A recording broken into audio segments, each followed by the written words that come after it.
আমার প্রাণপ্রিয় শিক্ষার্থীগণ, সবাইকে আসসালামু আলাইকুম। আশা করি যে যেখানেই থাকো তোমরা সুস্থ আছো। সুস্থ থাকার পাশাপাশি আমাদেরকে যে বিষয়টা ভাবতে হচ্ছে, এই করোনা পরিস্থিতির মধ্য দিয়েও আমাদের লেখাপড়া চালিয়ে যাচ্ছি। আশা করি তোমরা আমাদের সাথে এই লেসনগুলো অনুসরণ করবে এবং প্রতিদিনের পড়া তোমরা প্রতিদিন প্রস্তুত করবে। সামনে যেহেতু পরীক্ষা, আর এই পরীক্ষাটিকে চিন্তা করে আমরা তোমাদের জন্য ক্লাস নিচ্ছি। এই ক্লাসগুলো নিয়মিত অনুসরণ করবে।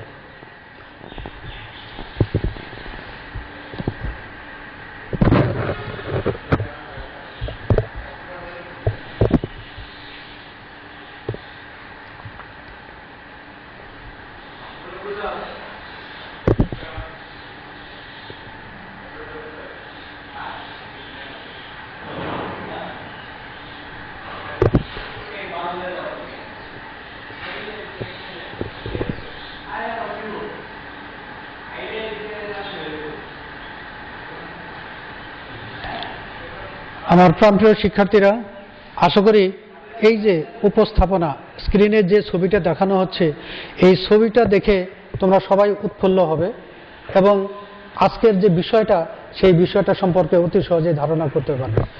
আমি দেখিয়েছি what do you think in the picture, what do see in the picture. এই ছবিটাতে কি দেখানো হয়েছে দেখো। লাখো জনতা উৎফুল্ল, তারা চেয়ারিং অবস্থাতে আছে। People are enjoying in the victory day. তারা কি যে বিজয় দিবস, সেই বিজয় দিবসের যে উল্লাস, সেই উল্লাস করছে। They are having the taste of liberty. স্বাধীনতার যে স্বাদ, সেই স্বাদ তারা গ্রহণ করছে। তাহলে এখান থেকে আমাদের বুঝতে হবে যে এই যে বিজয় দিবস, এই বিজয় দিবসটা কি। আমরা জানি আমরা একসময় পাকিস্তানের অধীনে ছিলাম, আমরা পরাধীন ছিলাম। সেই পরাধীনতার হাত থেকে আমরা আমাদের রাষ্ট্রকে স্বাধীন করেছি এবং এই স্বাধীনতা যে দিনে অর্জিত হয়, ঘোষিত হওয়ার সাথে সাথে আমরা যে বিজয় উল্লাসে মেতে উঠি, সেই মেতে ওঠার যে দৃশ্য, সেই দৃশ্যটাই আমরা দেখছি। তাহলে বিজয় দিবস, অর্থাৎ এই বিজয় দিবস সম্পর্কে আমরা পরবর্তীতে ধীরে ধীরে জানব। তবে এই বিজয় দিবসের যে উল্লাস, সেই উল্লাসটাই আমরা এই ছবি থেকে লক্ষ্য করছি।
প্রিয় শিক্ষার্থী, আমরা এই যে ভাষণটা শুনলাম, এই ভাষণ থেকে আমরা অতি সহজেই বুঝতে পারি যে আমাদের জাতির জনক আমাদের রক্ত স্পন্দনকে, হার্টবিটকে বাড়িয়ে দেওয়ার মতো যে ঘোষণাটা দিয়েছিলেন, সেই ঘোষণার পরিপ্রেক্ষিতেই আমরা ঝাঁপিয়ে পড়েছিলাম স্বাধীনতা অর্জনে।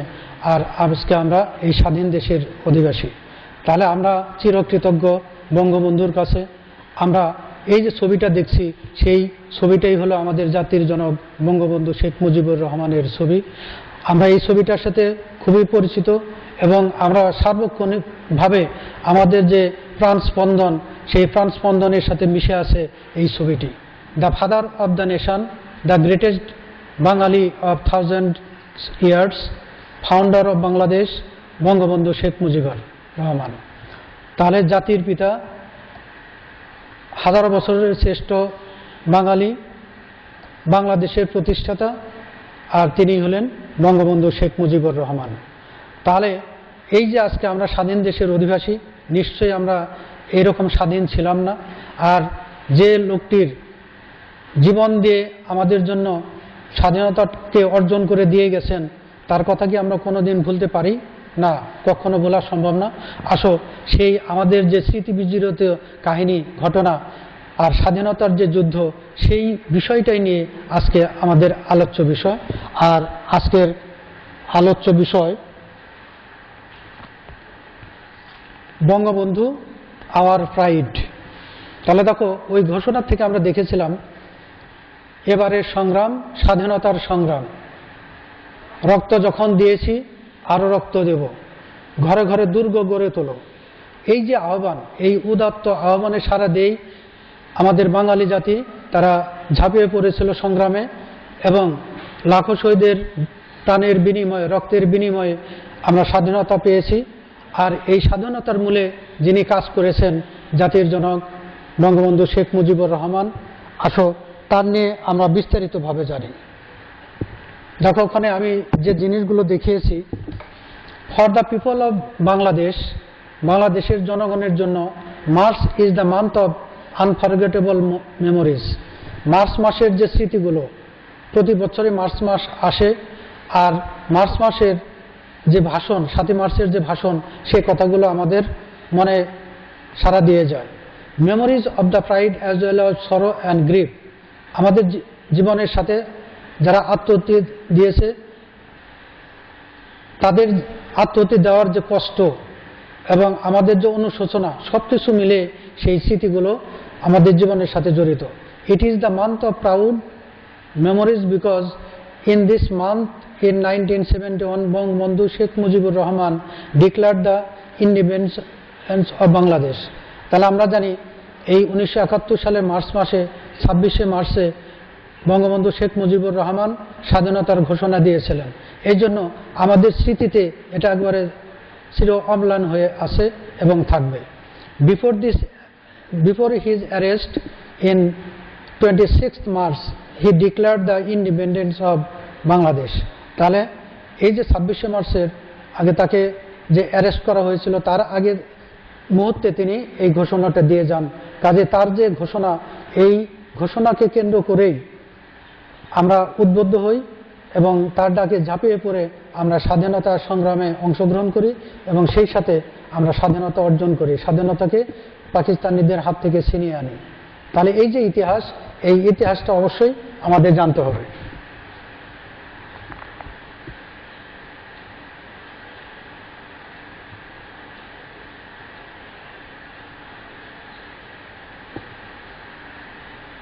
প্রিয় শিক্ষার্থীবৃন্দ, আমি পাশাপাশি দুইটা ছবিকে দেখিয়েছি। দেখো, এই ছবিগুলোর দিকে তাকাইলেই দেখা যায় যে পাকিস্তানি বর্বর বাহিনীর যে অত্যাচার, নিপীড়ন, সেগুলো অতি সহজেই প্রতিফলিত হয়। 25th মার্চ, তাহলে এই যে 25শে মার্চ, এই মাসটাকে বলা হয় কালো রাত্রি। এই রাত্রিতে তারা, অর্থাৎ পাকিস্তানি বাহিনী সশস্ত্র অবস্থাতে এই বাঙালিকে ঝাঁপিয়ে পড়ে এবং তাদেরকে বিভিন্নভাবে অত্যাচার, নির্যাতন করে। Look at the picture below. তাহলে এই ছবিটির দিকে তাকালে আমরা অতি সহজেই সেই অত্যাচারের যে ঘটনা, সেগুলো আমরা দেখতে পাই। March is also a sad memory for us. এই যে স্বাধীনতার মাস, এই মাসের স্মৃতি কিন্তু খুবই কষ্টের। এখানে অনেক দুঃখের কাহিনী জড়িত। On the 25th March the Pakistani army swooped down upon the Bengalis. তাহলে এই যে 25শে মার্চকে কালো রাত্রি বলা হচ্ছে, তার পিছনে কারণ হলো যে এই রাত্রিতে বাঙালির উপর পাকিস্তানি বাহিনী বর্বর অত্যাচার শুরু করে এবং তাদেরকে নিরুৎপাটন করার জন্য, মূলোৎপাটন করার জন্য, অর্থাৎ এই বাঙালিকে নিধন করার জন্য তারা যে হত্যাযজ্ঞ, সেই হত্যাযজ্ঞ শুরু করে। আমি দেখো পরবর্তীতে যে ছবিটা দেখিয়েছি, look at the following picture, তাহলে এই ছবিতে দেখো পানিতে অসংখ্য মানুষের লাশ তারা ভাসছে। তাহলে এই যে এই লাশগুলো এই পাকিস্তানি বাহিনী এরা কি এই মানুষদেরকে হত্যা করে এবং তাদেরকে ভাসিয়ে দেয়। তাহলে এই লাশগুলো ভাসছে। তাহলে এই যে ছবিগুলো, এই ছবিগুলো দেখে আমরা মার্চের যে ঘটনা, অর্থাৎ পাকিস্তানি বাহিনীর যে নির্মম হত্যাযজ্ঞ, সেই হত্যাযজ্ঞের যে ছবি, সেইগুলো আমরা খেয়াল করি। তাহলে আমরা এই ছবিগুলো থেকে দেখছি যে পাকিস্তানি বাহিনী আমাদের এই বাঙালিদের থেকে নিধন করার জন্য যত প্রকার অত্যাচার, সেই অত্যাচারগুলো এই বাঙালির উপর করেছে। In the dark night they killed many unarmed and innocent man, women and children. তাহলে ওই যে 25শে রাতটাকে কালো রাত্রি বলা হচ্ছে, ওই রাতে তারা অনেক মানুষকে তারা হত্যা করেছে, নারী পুরুষ নির্বিশেষে, ইভেন শিশুদেরকেও তারা মাফ করেনি, তাদেরকেও হত্যা করেছে। এভাবে যে নির্মম কর্মযজ্ঞ, এই কর্মযজ্ঞের মাধ্যমে তারা প্রমাণ করেছে তারা কত নিষ্ঠুর।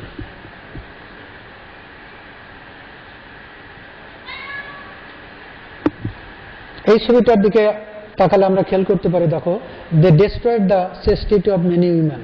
আমরা বলি লাখো লাখো মহিলা তাদের আত্মসম্মান হুতি দিয়ে স্বাধীনতাকে রক্ষা করার চেষ্টা করেছে, কিন্তু এই পাকিস্তানি বাহিনী এরা হাজার হাজার লক্ষ লক্ষ নারীদেরকে নির্যাতন করে তাদের যে আত্মসম্ভ্রম, সেই সম্ভ্রমগুলো নষ্ট করেছে, ছিনিয়ে নিয়েছে।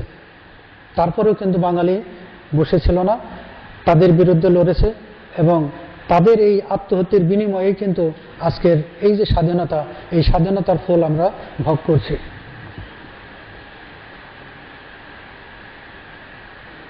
প্রিয় শিক্ষার্থী, দেখো এখানে লেখা আছে genocide, this is a news paper of the time. ওই সময়কার, তার মানে কি এই যে হত্যাযজ্ঞ, সেই হত্যাযজ্ঞের যে সংবাদ, সেই সংবাদ তৎকালীন সংবাদপত্রে প্রকাশিত হয়েছে এবং তার রিপোর্ট এখানে রয়েছে।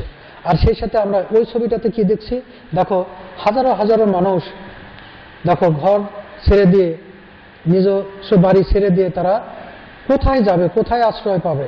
কারণ এই বাংলাদেশে তারা অত্যাচার করছে। তাহলে তাদের জীবনকে রক্ষা করার জন্য তারা বাড়ি ছেড়ে দিয়ে কোথায় যাচ্ছে? আসলে ডেস্টিনেশনহীন, কোথায় যাবে, কোথায় গেলে তারা রক্ষা পাবে, এই আশায় কিন্তু তারা ছুটে চলছে। তাহলে এই যে ঘর ছাড়া মানুষ, নির্যাতিত মানুষ, এদের অবস্থা দেখলে আমাদের মনে কি একটু দাগ কাটে না? তাহলে আমরা যে স্বাধীনতা আজকে ভোগ করছি, এই স্বাধীনতা কিন্তু একদিনে আসে নাই, আর এমনিতে আসে নাই। এটা খুবই কষ্টের একটা ফল। জীবনের পর জীবন, লক্ষ লক্ষ শহীদের বিনিময়ে, রক্তের বিনিময়ে কিন্তু আমরা এই স্বাধীনতা পেয়েছি, আর তারই চিত্র আমরা দেখছি। Many people left the country and took shelter in India, the neighbouring country of us. আমরা জানি যে ইন্ডিয়া আমাদের প্রতিবেশী দেশ। স্বাধীনতার যুদ্ধের সময় আমাদেরকে এই ইন্ডিয়া বিভিন্নভাবে সাহায্য সহযোগিতা করেছে, আমাদের মানুষদেরকে আশ্রয় দিয়েছে, তারা আমাদেরকে বিভিন্নভাবে সাহায্য সহানুভূতি দিয়ে এই স্বাধীনতা সংগ্রামে বিজয় ছিনিয়ে আনতে সহযোগিতা করেছে। আমরা তাদের কথাও বলবো না। দেখো এই ছবিটাতে আমরা কি দেখতে পারি, লুক বিলো। তাহলে এখানে আমরা দেখছি যে এই যে বাঙালি, এই বাঙালি কিন্তু বসে নাই, তারা যেভাবে পেরেছে তারা এই মুক্তি সংগ্রামে অংশগ্রহণ করার জন্য প্রশিক্ষণ নিয়েছে। The Bengalis did not let it go unchallenged. মানে বাঙালিরা বসেছিল না, অবশ্যই তারা লড়বে। এই লড়ার জন্য কি প্রস্তুতির দরকার, সেই প্রস্তুতি তারা নিয়েছে। They started resisting Pakistani army, তারা পাকিস্তানি আর্মিদেরকে প্রতিহত করা অংশগ্রহণ করেছে।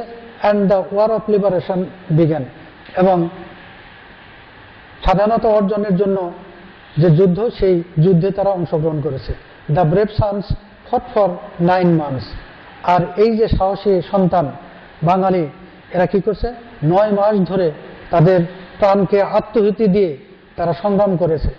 আর এই সংগ্রামের যে ফল, সেই সব ফলটাই হলো আজকের লিবারেশন বা ইন্ডিপেন্ডেন্স বা ফ্রিডম। আমরা এটাই বলি, আজকে আমরা স্বাধীন, কিন্তু এই স্বাধীনতার ইতিহাস খুবই কিন্তু মর্মান্তিক।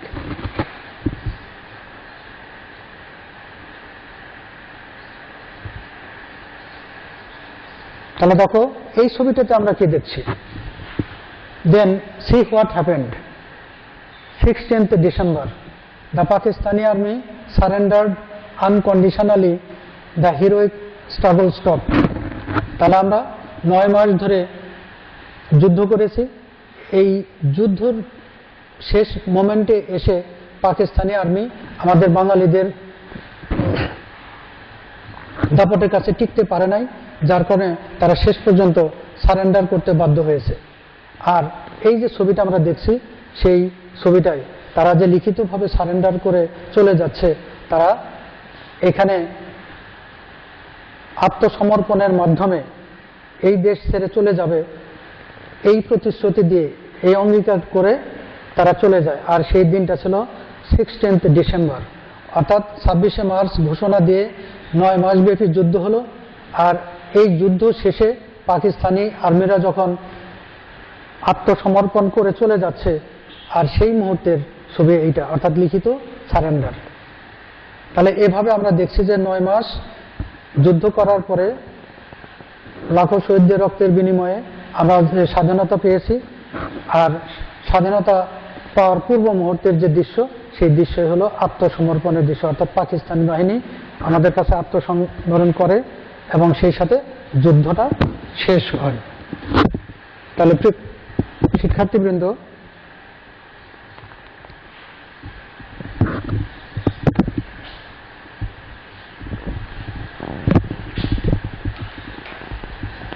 আশা করি আজকে আমি যে বিষয়টা আলোচনা করলাম, বঙ্গবন্ধু আওয়ার প্রাইড, এই বিষয়টা তোমরা বুঝতে পেরেছো। এটা আমাদের জাতির সাথে, আমাদের প্রত্যেকটা মানুষের অস্থিমজ্জার সাথে এই ইতিহাস জড়িত আছে। আমরা এই ইতিহাস যদি কেউ না জানি তাহলে চলবে না, জানতে হবে। আর সেই সাথে দেশপ্রেমে উদ্বুদ্ধ হতে হবে। বঙ্গবন্ধু যেভাবে দেশকে ভালোবেসে স্বাধীনতা দিয়ে গেছেন, আর এই স্বাধীনতা এখন রক্ষার দায়িত্ব আমাদের। আশা করি আমরা সবাই সচেতন থাকব, এই স্বাধীনতা রক্ষার জন্য জানমাল দিয়ে হলেও আমাদের প্রস্তুত থাকতে হবে। আর সবাই আমরা দেশকে ভালোবাসবো, দেশের কল্যাণের জন্য কাজ করে যাব, এই প্রত্যয়টুকু তোমাদের কাছে আশা করে আজকের মতো শেষ করলাম। আল্লাহ।